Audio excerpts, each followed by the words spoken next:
I knew the direction I wanted to take, and I was focused on it, and I pushed myself, and I went to summer school, and I maxed out as many hours as I could. Welcome to the Passion Behind the Art Show. It's all about diving in with individuals to learn the awesome story behind your passion. It's your host, Daryl Pinnock. Enjoy this week's episode. All right, I'm pretty excited to have the podcast pro for Creative South on the Passion Behind the Art Show, Jason Frostholm. Welcome, Jason. Daryl, thanks for having me. I'm really excited to do this. It's rare that I'm on the other side of the microphone, so this should be interesting. Yes, the interviewer gets interviewed. I've only done it a couple times. So let's kick it off. How did this all start for you? Did you know that out the gate, out your mother's womb, I'm going to be a designer? How did this all start for you? No, I mean, I had a fairly normal childhood. I mean, I was never real into sports. I always liked drawing and stuff. And kind of got into it just through doodling, and it started off with I had a love for Garfield.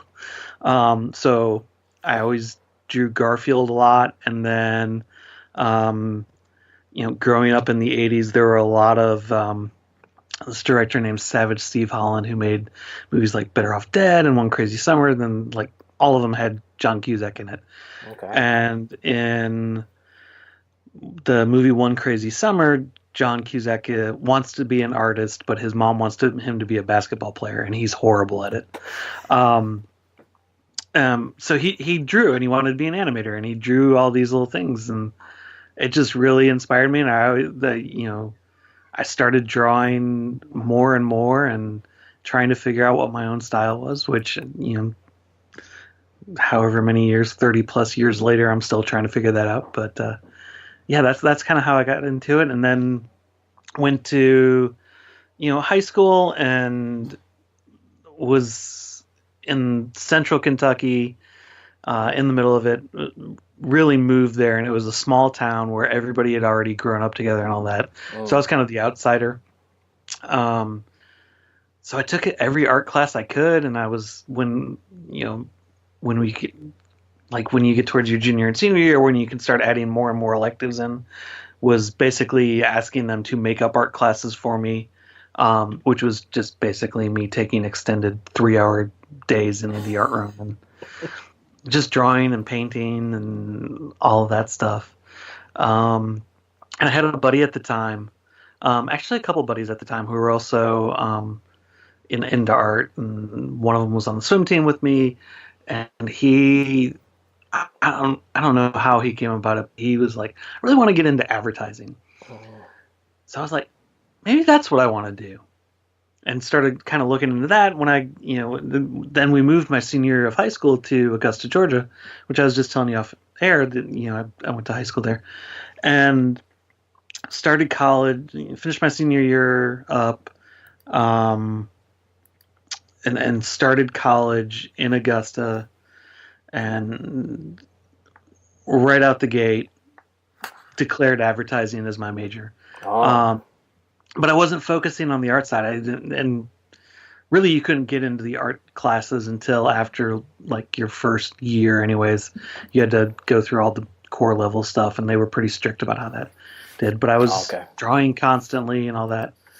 But that turned into me not doing so well in college, and them asking me to leave for a semester, which turned into about 3 years.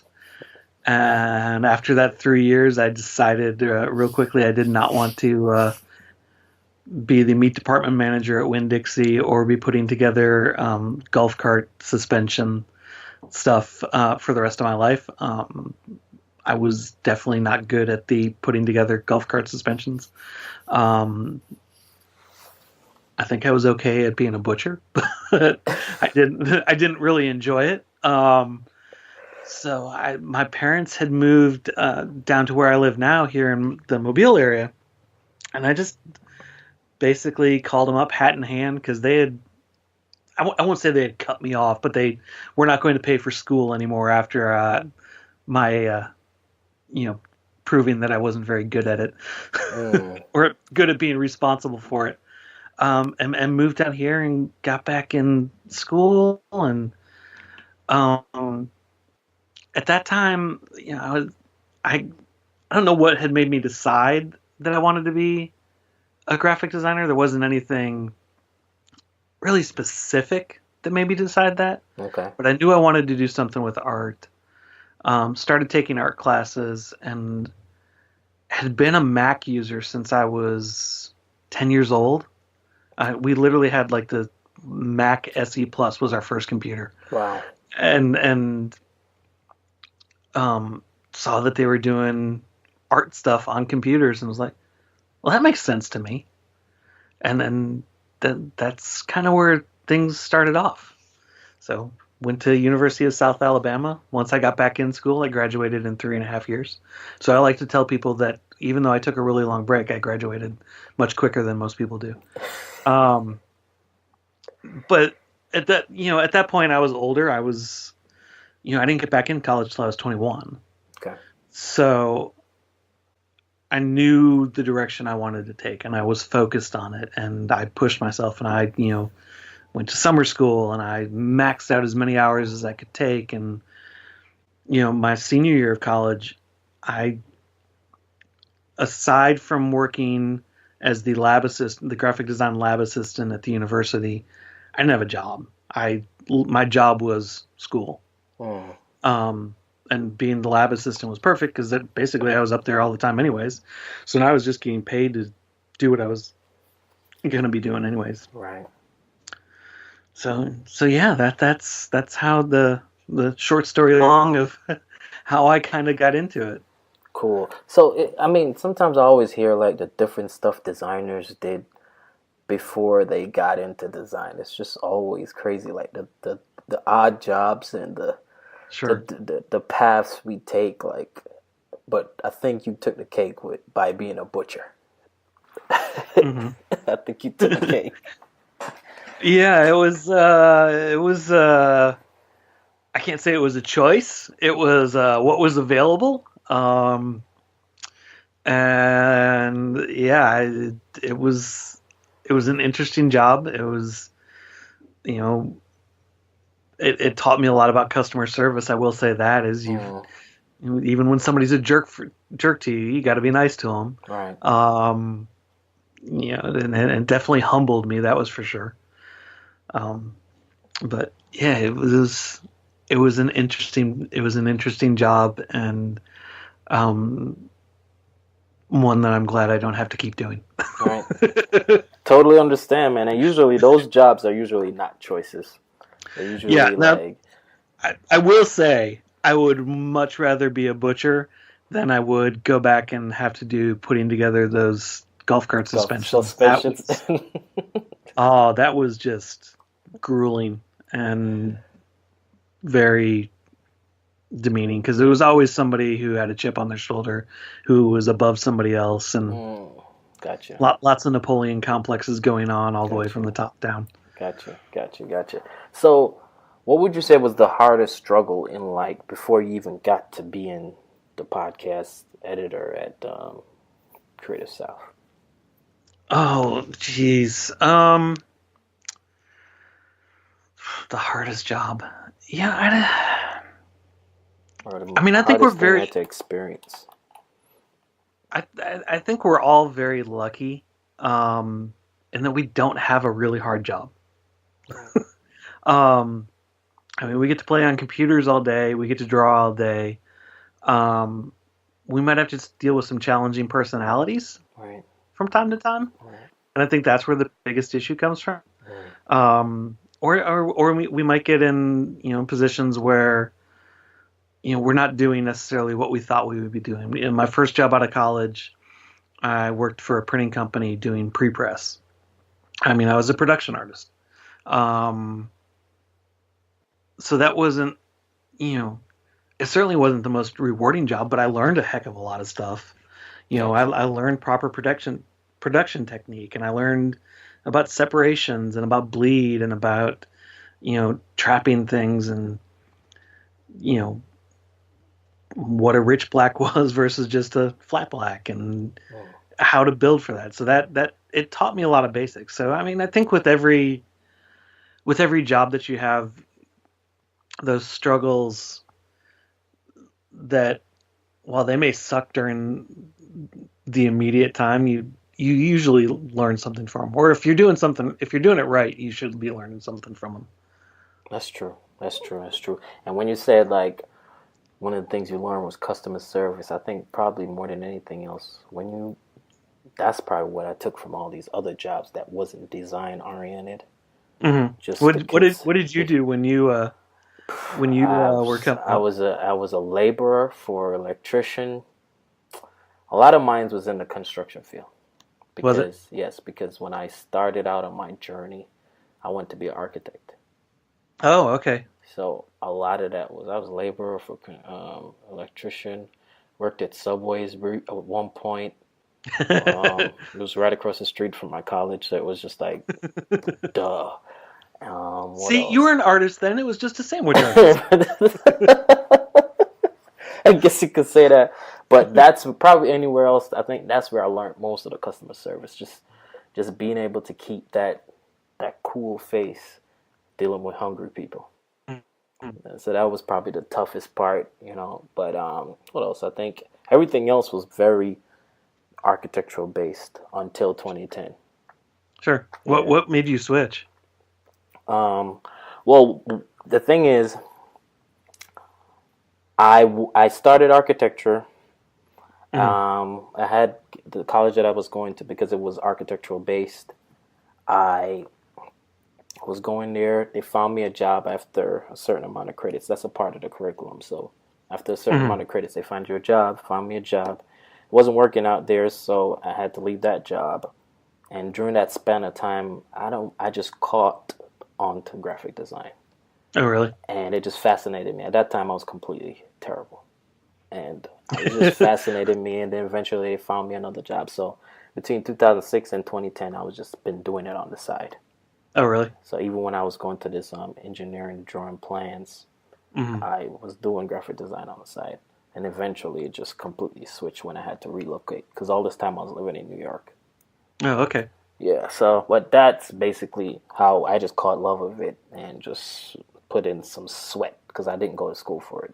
I basically taught myself. So it was a lot of sweating of it. Yeah, but it was like a new found joy. So it was just, I didn't even feel it. I was just immersed. You were excited about it, and it just kept going from there. Yeah, basically. Cool. So let's get to, how did this Creative South journey happen now?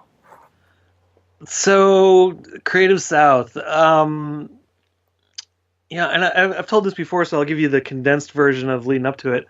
And we were talking about Diane Gibbs before we started. You know, she's got her show Design Recharge, and I was watching that. And I don't remember who came on first, if it was Mike Jones or if it was Peter Del Tondo. But, learned about Creative South through that I'm pretty sure it was Mike that came on first. And he was talking about Creative South, and I was, really excited about it. But I learned about it really quickly right before Creative South. I mean, it was probably like March, middle of March when I learned about it. I was like, oh, well, we'll have to save up for that next year. That sounds pretty cool. And then I think like the next episode or pretty closely after that, Peter was on there, and he was talking about design versus cancer and how, what that meant to him and how Creative South really helped him with things with that. And he announced that he was giving away a pair of tickets to it. So, went on Facebook and said, I want to go. Because my wife's a designer as well. It made perfect sense, at least to me. And 4 or 5 people turning the tickets down later because they couldn't get off work or arrange things or afford a hotel or anything. My wife and I were the winner of the tickets. So that is epic. Yeah. So we scrambled real quick, and I mean, thankfully, my work was really good about it. They let me off. They offered to cover the hotel, and then the rental car on the way up, and my meals. So I've been really lucky with that. My work, does cover quite a few conferences. Last year, I think I went to 3 conferences. Wow. Yeah, so it was really cool.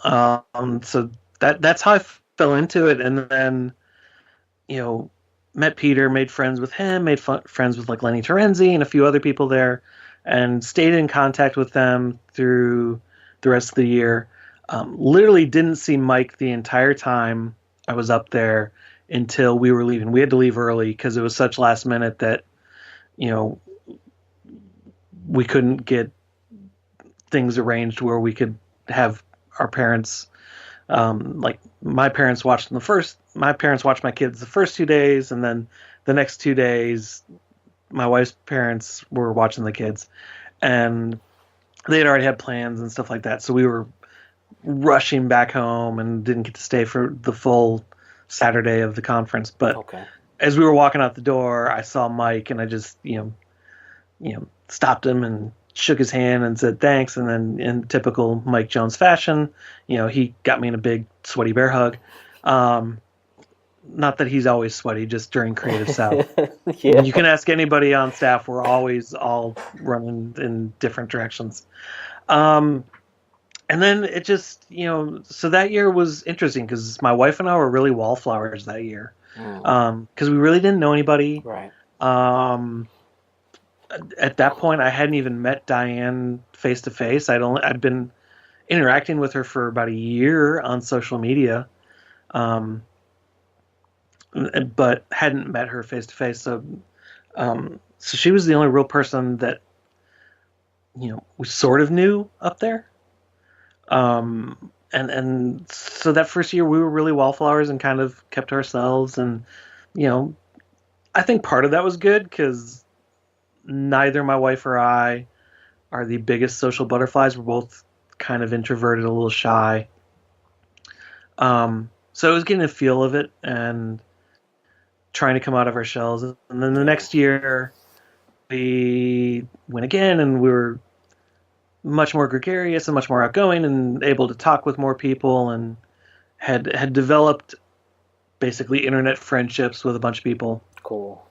So for whatever reason, I felt a lot braver and was introducing myself to people who I'd only interacted with on Facebook or Twitter and things like that. And I started thinking throughout the rest of it, and then throughout this entire time, like my friendship with Mike's growing, my friendship with Peter and Lenny's growing, and it just kind of dawned on me that Creative South was home.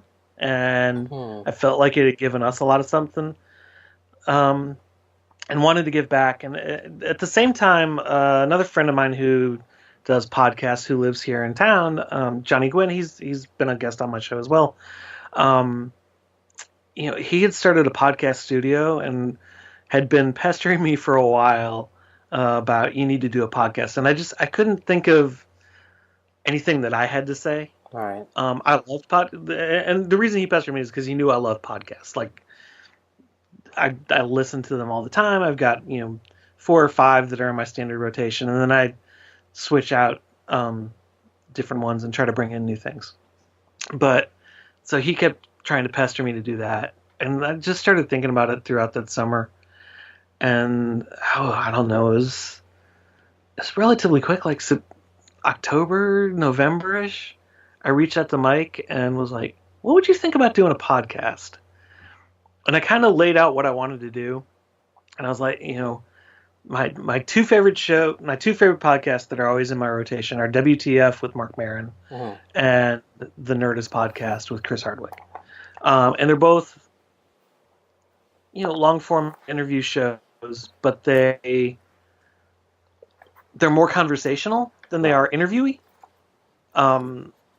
So I kind of pitched that to him, and then he was like, yeah, I mean, ironically, we were just talking about this the other day, and then I think that'd be a great idea. And he's like, send me a list of what you need, and we'll figure out what we can do. So I sent him a list of just literally the bare bones basic of what I thought I needed. And this was, at that point when I pitched it to him, I hadn't done research of like, how do you get a podcast online, or how do you get it to sync with iTunes, or any of that stuff. I hadn't even really researched like what equipment I need. So I was just like Googling every podcast equipment hosting thing I could think of, and cobbling stuff together and kind of coming up with a plan, and was like, okay, so here's what I need. And it was literally, it's the microphone I'm talking to you on now. It was like, I think really that's the basic, and then I need a hosting plan, so let's go with this one. And we use Simplecast, and I've been really happy with it. They're not quite as robust as Libsyn, and I'm going to bore a bunch of people with this tech talk, but you'll understand what I'm talking about. I'm already giddy already. Yeah, but they're also, they're quite a bit cheaper, which, didn't have any money. It's not like, it's not like podcasts make money. I mean, some podcasts make money, but it's a very long form. Yes. Very long term. Yes. Most podcasts do not make money. Right. So I had that list over to him in like a week, and then he calls me up like 2 days after I sent it. He's like, "What's your address?" Like, I gave him my address, and it's like, "Why?" He's like, "I'm sending you all that stuff. Let's get started." So I was like, I didn't have time to think about it, and I thank him for that, because had I had time to think about it, I would have overthunk things, and I would have probably dragged my feet and procrastinated a lot more. But so I got like the equipment and stuff probably the week before Christmas, and then a few days after Christmas, I'm setting up my first recording, and it's the first person I recorded with and the third person I recorded with was Lenny Terenzi, and the first one we screwed it up and there were problems, so we went back and redid it again.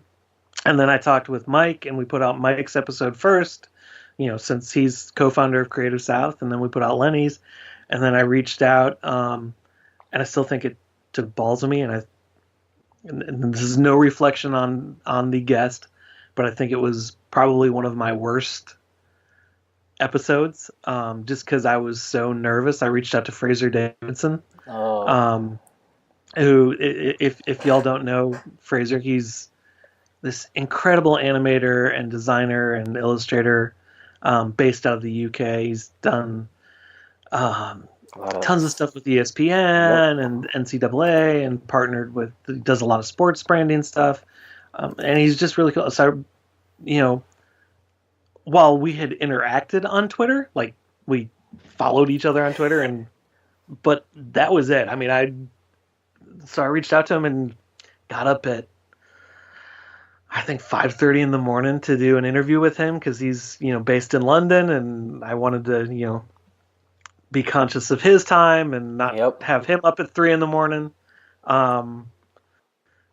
So did that, and then just kept rolling from there, and it took off and it snowballed, and I think I had gotten 5 or 6 banked before we actually even started releasing episodes. Cool. So started recording, like I said, end of December. Started putting them up the 1st of February. I think it was the 1st of February. What year was this? This was 2016. Okay. Yeah, 2016. We started putting them up. It'll be 2 years this February. And now, we've gone through, and I've done over 100 episodes. We're well over 100,000 downloads, and it's not slowing down anytime soon. And I still really like doing it. I think, throughout this though, and please interrupt me if I'm getting ahead of myself, or if you think of anything else to ask.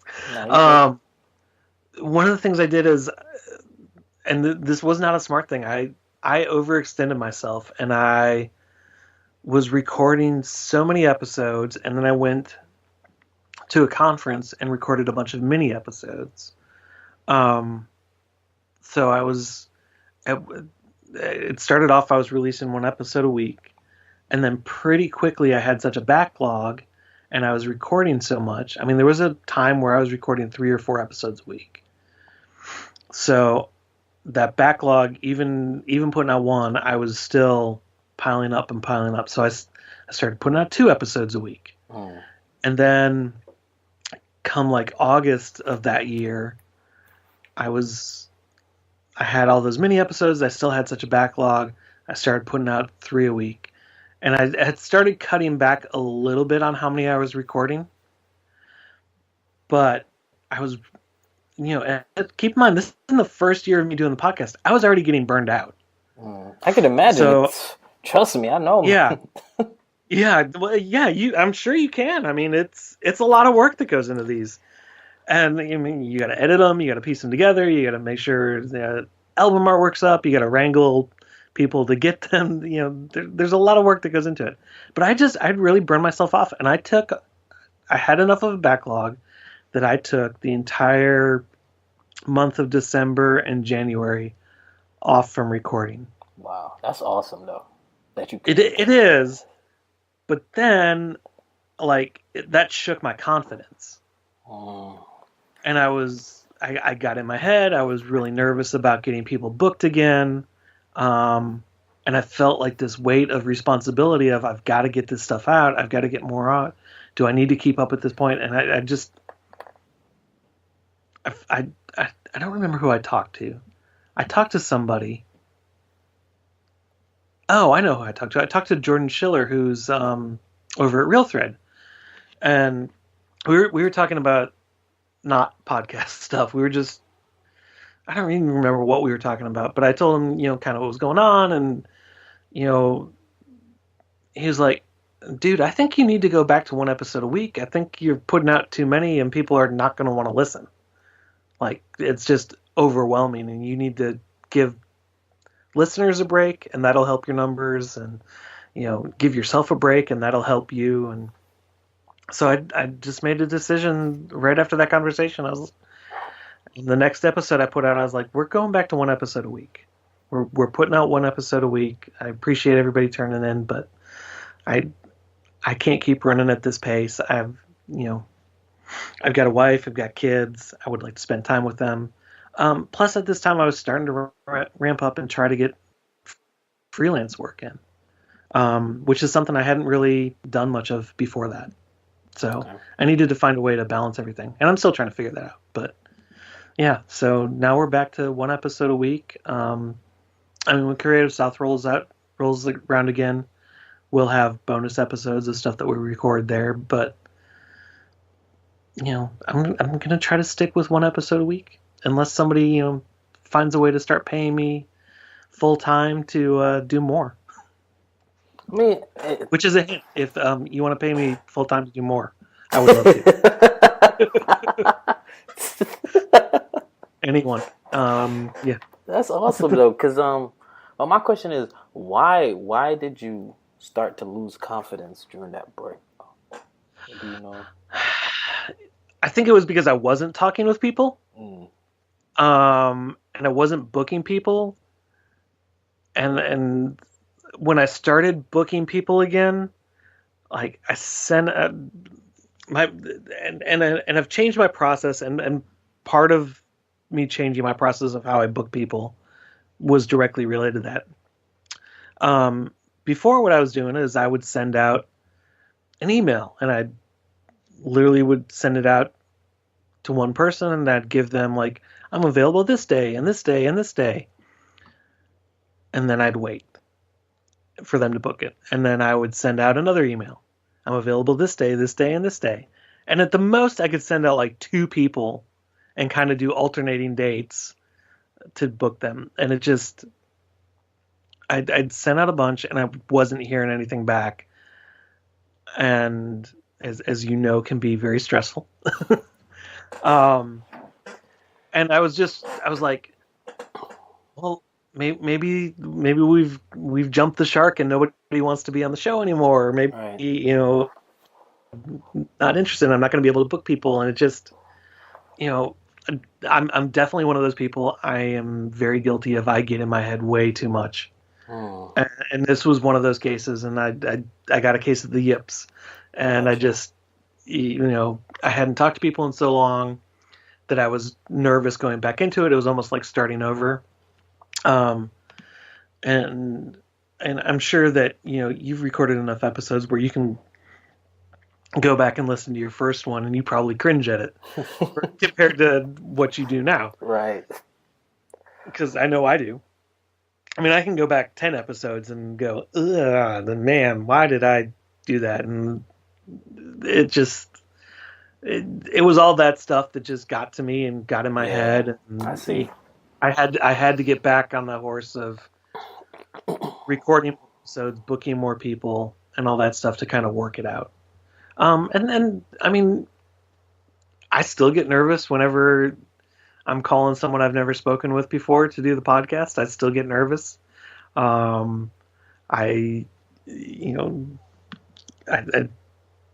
still get nervous sending out that email of just booking people, and it's an email. Right. It's not even that serious, right?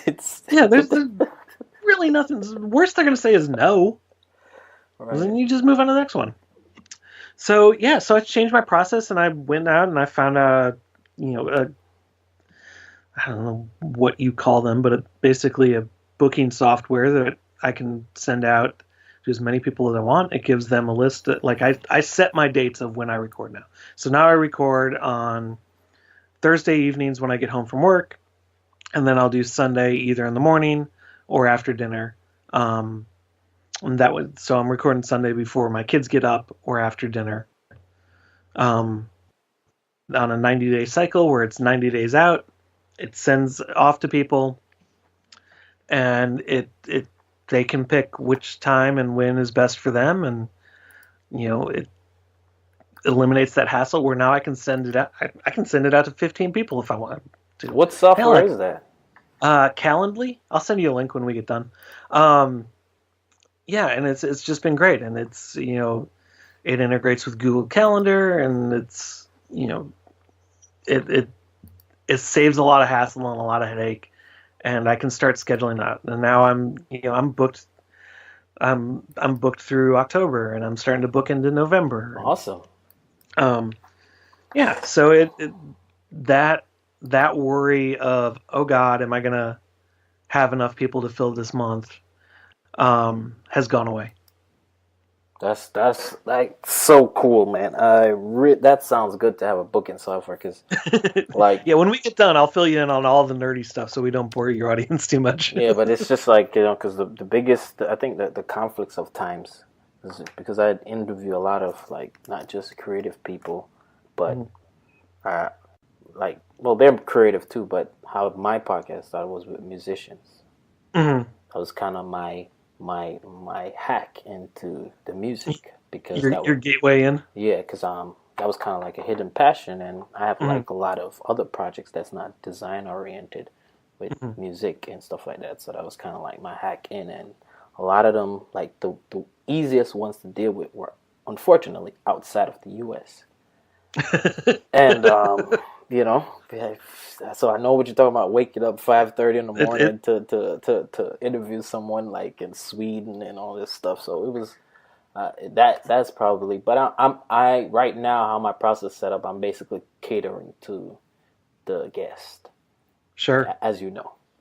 Yeah. So, but why did you choose Simplecast? Other from the fact that I know it's a better price, but it was a better price. Somebody else had recommended it to me. It seemed a lot more intuitive and easy to use than Libsyn. And from what I understand, and having looked at Libsyn now, it's not that bad once you get into it. But their literature makes it look like it is overly complicated. Okay. And I mean, it does all the same stuff, and Because I'm gonna tell you, it's because of you why I'm using Simplecast right now. Are you really? Yeah, because of you.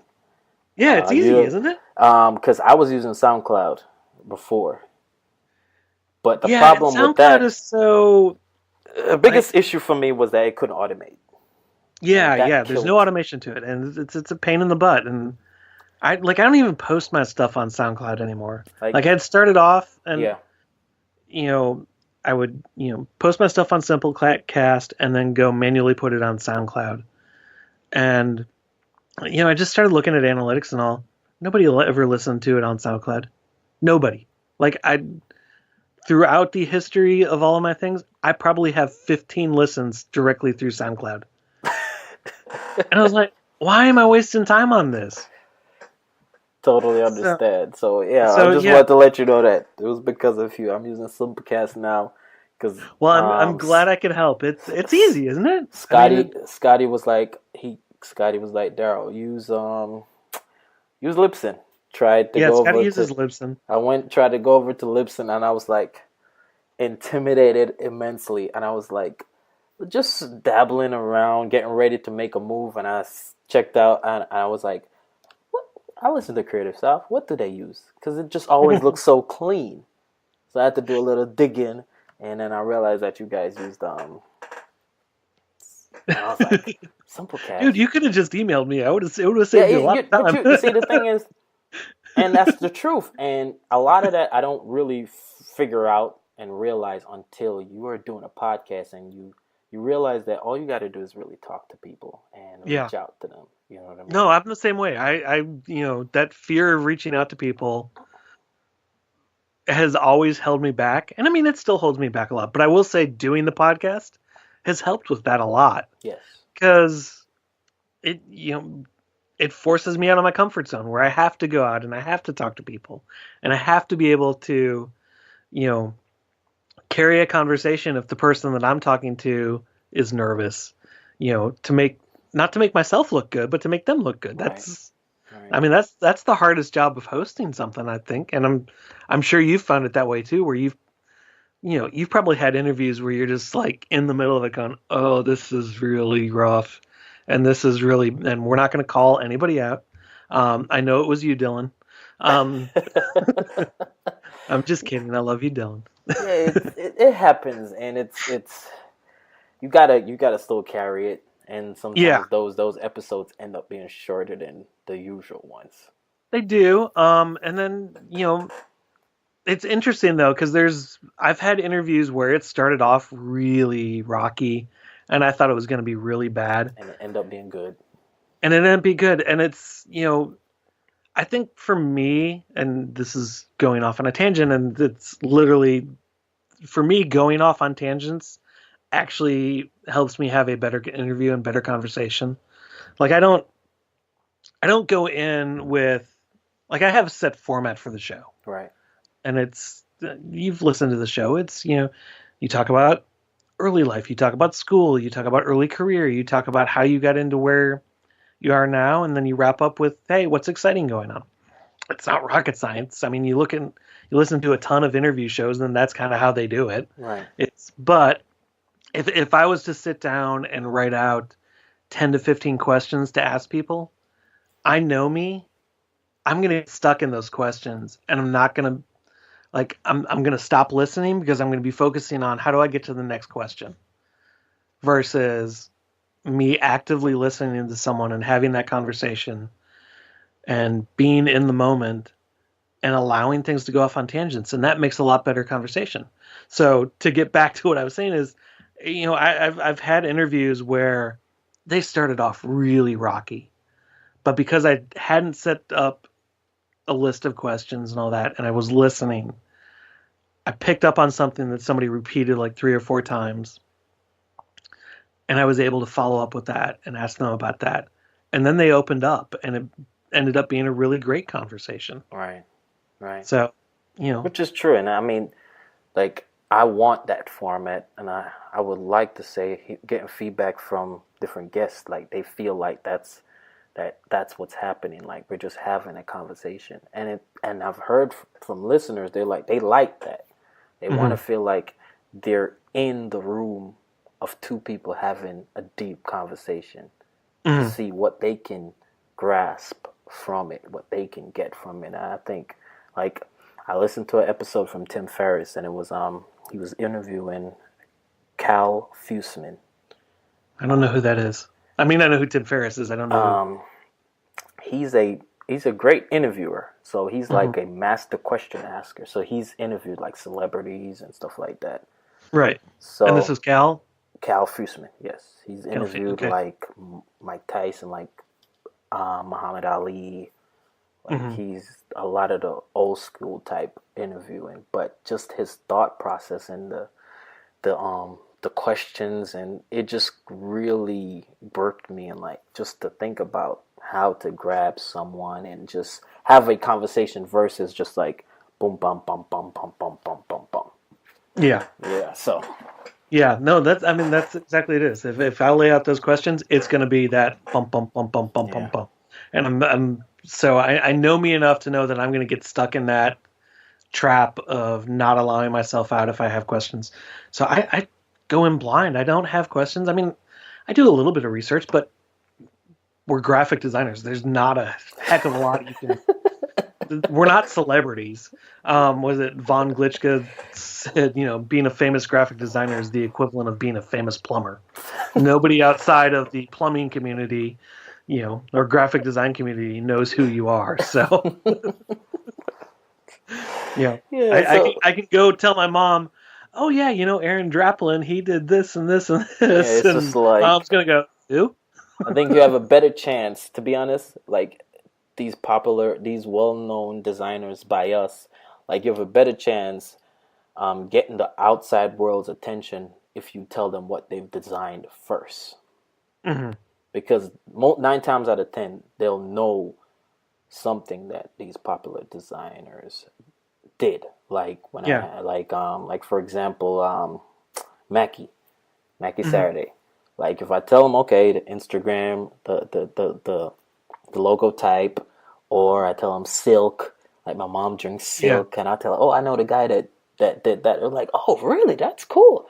Now it makes sense. If I just led with Mackie Saturday, even though he's a well-known designer, it's like, okay, that's nice. So it's funny how that works. Yeah, and I've had Mackie on my show, and it was funny because you brought up Silk, and I just, in the process of talking to him, I completely blanked on that he did Silk, and he brought it up, and I was like, oh yeah, that's the one I was trying to remember the whole time. So yeah. We're still working on trying to get schedules to collide. But he's really nice. I'm freaking honored that he's willing to do it. We got connected at Creative South, and he put himself out there towards me, and I was, first of all, I was shocked, and second of all, I was, kind of blown away that he was willing to do that. But we're still trying to work out the schedule. Me and Scotty took about almost 9 months to finally get a schedule. Yeah, well, I'm telling you, get the Calendly thing. It lets him pick what's best for him. Yeah. It makes life so much easier. It's true. So let's get back to you. Sure. Who would you say, like, because I'm on this track where I'm trying to surround myself with certain people. Mm-hmm. Who would you say is your support system? People that kind of kept you intact, people you pulled the good energy from. Who would you say that is? Obviously my wife, and I don't just say that because she's my wife, but she's a graphic designer as well, so she understands what I do, and she, when I have a crappy client that, sends me 47 changes to a logo and doesn't understand that, that's going to cost them money because we've gone past the scope of the initial stuff, she understands that, and she, can listen to me vent, and, sometimes she listens to me, and other times she tells me to stop being a whiny little you know what, and I paid attention to your email to keep it PG. I wanted to say something else. So she'll call me on it when I need to be called on it, and she supports me when I need support. And other than that, 2 guys that I talk to every single day are Peter Bacchiao Okay. And Fabio Perez. Okay. And those guys are my brothers. I mean, I don't know how I would make it through the week without them, whether it's, bouncing off ideas or just, you know, BSing with them, just to, joking around and picking on each other about stuff. And then, who else? I mean, there's tons of other people. There's, you got the entire Creative South family, whether it's Mike or Peter or Lenny, and all the other people on staff. There's a family within itself there. We've got, Creative South has the Creative South Family Slack channel, which is people who've been to Creative South or want to go to Creative South. Um, you know, we're not picky about who we let in. It's basically, if you Mike ask, has okay. been trying to get me on that channel.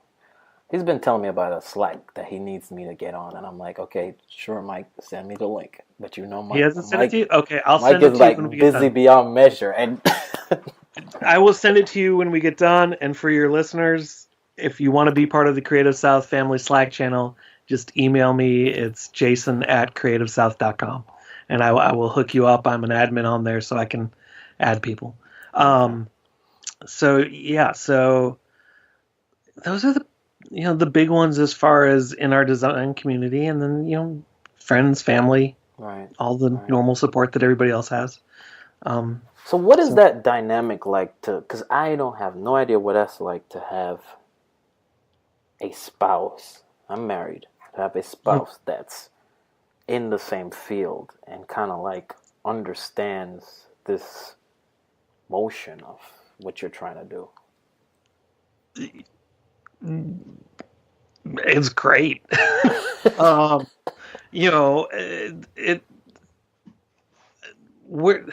We have very different design aesthetics. Okay. And she and I actually met working together at that printing company that I mentioned that I worked at, right out the gate, right out of college.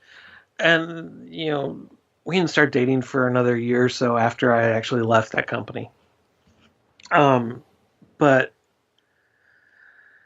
it's nice because we have very different aesthetics. We have very different as far as what our design interests are. Okay. Like she loves stationery design and things like that. And I love branding work, and I love beer packaging design and things like that. Those are what really get me. I think I have like 3 or 4 different books on beer packaging alone. But we never really worked together until probably about, I don't know, 3 or 4 months ago now. I mean, on a project? Yeah. Wow. Yeah. I mean, we'd like ask each other's opinions on stuff. But y'all never worked together. No, but we've started doing it, and it's been really cool. And we'd always been really hesitant about it. Well, I say we never worked together. So we both have this, and this stems from her. She got me into it. She loves that mid-century modern Tiki culture. Okay. And she got me into it, and we, before we had kids, there's actually I guess you call it a conference, festival, whatever, that goes on in Fort Lauderdale, Florida, at this Tiki bar called the Mai Kai. It's huge. They have full-on dinner shows with like hula dancers and spinning flaming torches and drinks that will knock you on your butt. They taste real fruity, but they are sneaky. 95% rum with a splash of fruit juice for color and flavor. So we started doing like artsy, craftsy projects with that, where we would make, prints of different Tiki things, and she would do paintings that were themed around era specific stuff, and I would do these kind of, I don't know, it's not really pyrography where it's kind of wood burning, but I would also like paint it and then put this heavy gloss over of these just very stark graphic Tikis, and we would go down there and sell that stuff. So in that respect, we both like that retro culture, but that was the only sort of thing that we did, and it was just, that was more of hobby. Yeah, It just wasn't. like a fun thing to do. It was we were making the stuff to sell the stuff to pay for the trip. Gotcha. That was pretty much it. We never, not that we didn't have plans to do more with it, but we never really. They were half-hearted plans at best. Gotcha. Um, and with the recent freelance stuff, I work in-house. I've got a full-time job for an engineering firm. It's a good company. They got good benefits. They got good pay. It supports the family. My wife is, since we had kids, is a freelancer, which she actually homeschools our kids. So she's stuck home with them all day, which makes her a saint for having any sanity left whatsoever. All right. But in the last, I don't know, since June, maybe, was when we really started working together on stuff. And it's still a process and we're still trying to figure things out, but we haven't really argued about stuff revolving around that. I mean, married couple, we still argue about stuff and, not often, but it does happen. Yeah. Anybody knows who's been in any sort of relationship. Yeah. But yeah, it's been really nice working with her, and I hope that's something we can continue to grow and do more with that. And So how did that come about? Did y'all just like get a project and he was like, let's work together on it, or like how did that initiation? how did So like I said early on, I hadn't been doing much freelancing for years. Gotcha. Like I would have an occasional project, maybe once a year, and I just wasn't taking it on. And this past year, I decided I wanted to do more stuff just to kind of creatively stretch my legs because I love my company, I love what I do, but I've been working there for 5.5 years, so it's muscle memory at this point. I know what I'm going to do, I know what things are going to be like. And I didn't want to get pigeonholed and stuck in just one aesthetic for the voice of that company. Gotcha. I wanted to be able to kind of flex that creative muscle and get outside my comfort zone. So I started reaching out to friends, just saying, "Hey, if you've got any overflow, if you need anything, let me know." And lo and behold, it actually worked. So I'm going to put that out there again. If you know of anything, if you have anything, I am actively seeking freelance work. But it worked a little too well at first, where I had like this really big project that had a lot of components come in and a couple little projects. And I just, with working full time, and freelancing and doing a podcast and having a wife and kids, I couldn't get to all of them. And so I just asked for her help on stuff, and I kind of acted as the art director. Yeah, art director, creative director on it, and said, "Hey, this is what I'm thinking. Can you kind of do something around that?" And I think the benefit of the fact that it'll be 12 years in January that we've been married. We've been together almost 15 years now. And I think the benefit of that is we know each other so well that, I can come to her with a half-baked idea of kind of what I'm thinking, and she can take that and run with that, knowing what I kind of do, and and vice versa. So that's worked out really well. But it really was just out of necessity of I put myself out there and I got a bunch of stuff in. Now I wish I had more stuff coming in because all that stuff is coming to an end at the moment, and I don't have new stuff lined up. But so we just started working together on that, and now we're trying to figure out and define what each other's roles are in things, and she's going to take on more of the communication side of things, just because I can't in good conscience or responsibly be at my job and emailing clients for freelance work. That's not exactly ethical or going to keep me my job. Especially because you are doing design work at your job, right? Yeah, but I work for an engineering firm, so it's not, it's not like the clients are a conflict of interest, but it's, doing work for a second job while you're at your first job is just it's pretty crappy. That doesn't make for a good employee, and I don't want to be that guy. Gotcha. They do a lot for me, and that would be me taking advantage of them, and I'm not that guy. Yeah. I try to avoid taking calls while I'm at work. If I do have to take a call, I try to schedule stuff around my lunch break. Right. Or if it can't be helped, I at least step out of the building and take a quick break to do that stuff. But for the most part, really that's what it is. I'm not gonna work on my freelance stuff while I'm at my day job. It's dumb. So she's taken over more of the communication side of stuff and handling all of that. I'm doing more of the creative direction after hours stuff. Gotcha. And I always say she's a much more talented designer than I am. But she's also a better writer than I am, so that makes things a lot easier. So she's I think working together has been very helpful for both of us.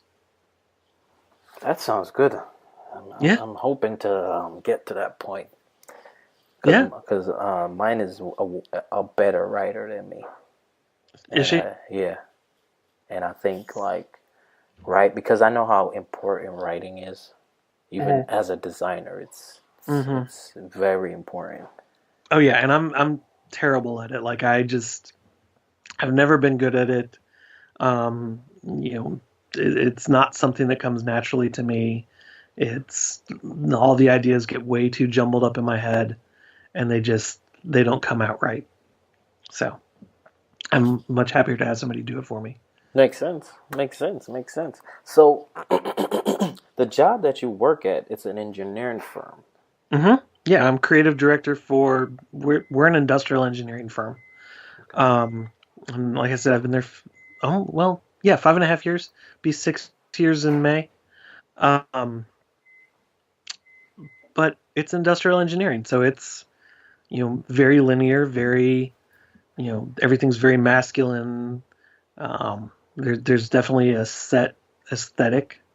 And then there are fun one-off projects that I get to do at work that vary from that, but for the most part, we've really honed in on what our look is, and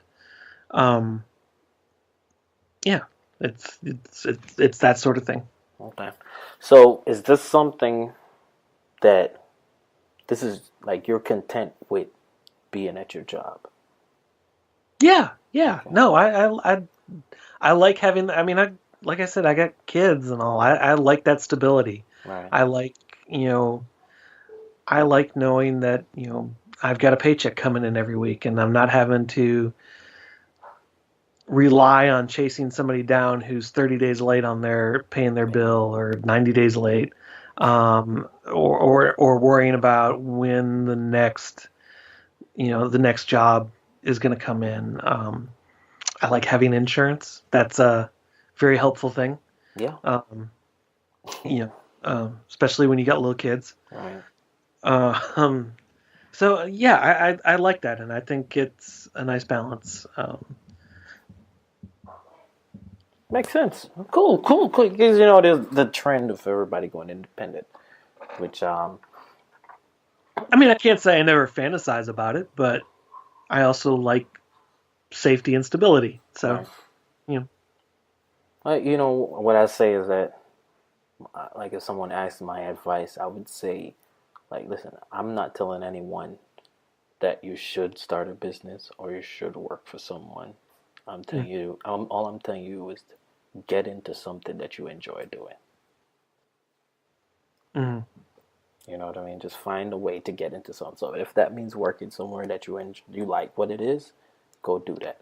Yeah. I'm just a firm believer of getting into something that you enjoy doing. It doesn't have to be starting a business, or it doesn't have to be working for someone.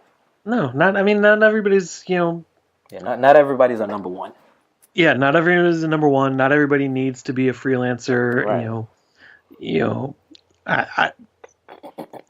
I'm very lucky that I have the opportunity to do freelance. And I don't get me wrong, I really like the extra money. But the big thing for me is, I get to do creative things that I'm not necessarily going to be able to get to do at work. Right. And, not that I don't get to do creative things at work, but like I said, we're very honed in on what our style is, and we're very, we're going to keep within that. And even when we go out and do refreshes and things like that, which at work I'm actually in the process of doing a refresh for our ad campaign and all that stuff, it's still going to be similar. Right. And it's still, dictated by what the industry is and things like that. So I know where that's going to lead. So, me getting to go out and do a menu for a food truck or a hunting logo or, something else, is just gravy. It's something extra, and it gives me a chance to kind of stretch and, sounds good. That's fun. Yeah. I mean, I'm basically doing the same thing. It's just that my day job has nothing to do with design. Like, I'm in finance. Okay, so you got to fill me in. How do you go from architecture school? Because I relocated, and okay, I moved from New York to Georgia, and at that time, just got to get into something, and it turned out to be something long term. So, yeah.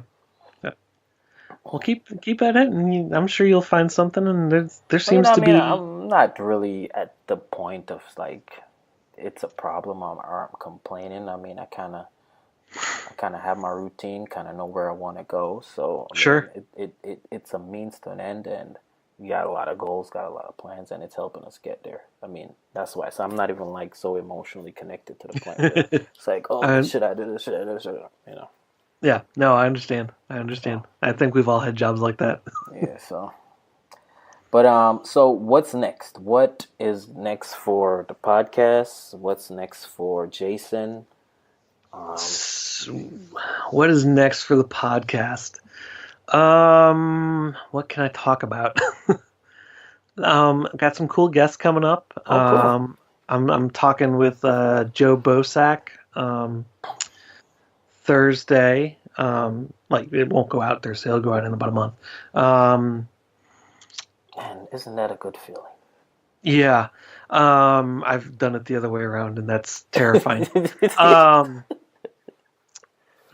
And then, trying to work on a website for the podcast itself.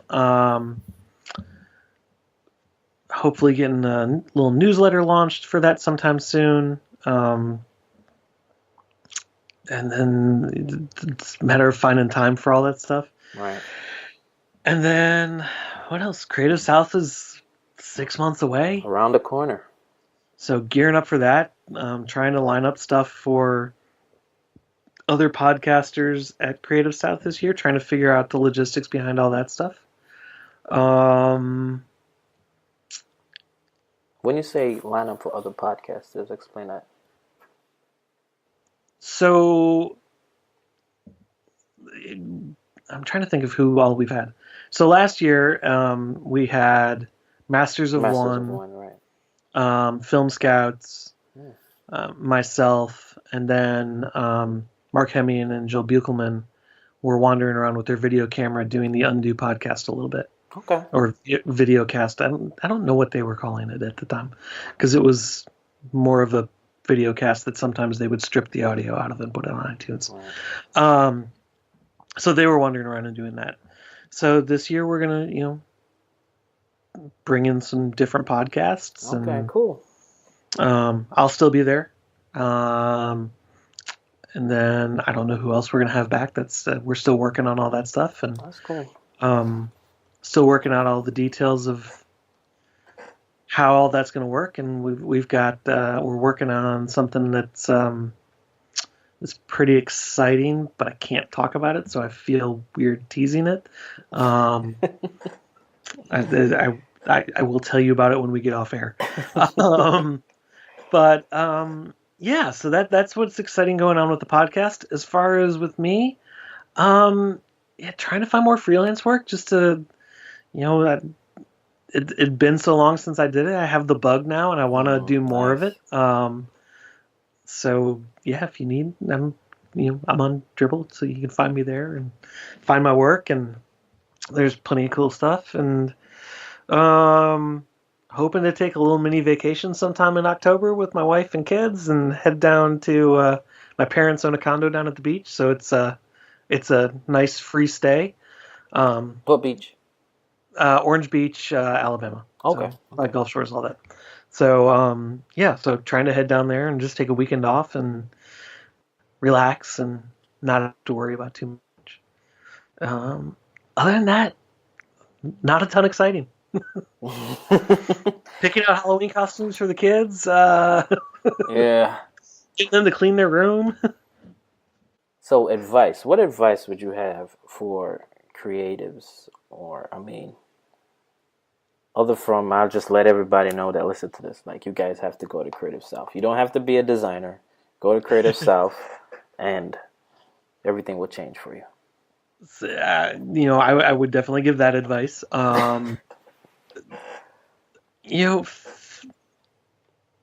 It's not always about finding your voice, but it is about finding what you want to do. I think that's one of the cool things about being a designer is I get to speak in a bunch of people's voices. So I get to service my clients and find ways to highlight their voice and their ideas. And I get to do that with the podcast too. It's, part of the reason for starting an interview show was I still don't know what I want to say. I mean, there are definitely days where I'm, not to say that I'm not opinionated, but you can ask my wife. But there are certainly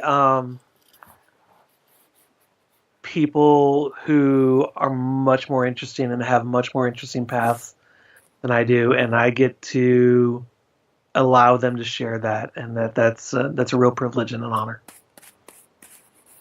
I love it, man. I love it. I mean, I really appreciate you coming on. Really appreciate you just being real easy.